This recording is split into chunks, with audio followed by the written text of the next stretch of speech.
السلام عليكم ورحمة الله تعالى وبركاته. نحن الآن ضمن وقفة نظمتها بعض الأخوات الداعيات والحرائر في مخيمات النزوح. طبعا هذه الوقفة هي نصرة لكتاب الله عز وجل، فلا عذر لنا بالتقاعس عن نصرة المصحف الشريف. انتفضوا يا أمة المليار مسلم بوجه من هم أشد كفرا وعداوة من عاد وثمود. انتفضوا يا عرب وتوحدوا لنصرة هذا الكتاب المقدس،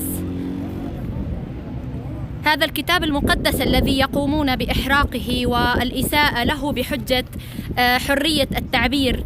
لم أرى حتى هذا اليوم كهذا الإجرام والفوضى وقلة الأدب والتسلط علينا نحن كمسلمين.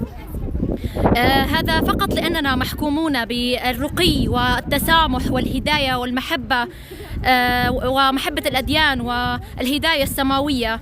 أتمنى أن يكون هناك مقاطعة للمنتجات الهولندية والسويدية نصرة لكتاب الله ورسوله، وأن يتم ردع هاتين الدولتين وتتم محاسبتهم على هذه الإساءة لأكثر من 1.5 مليار مسلم،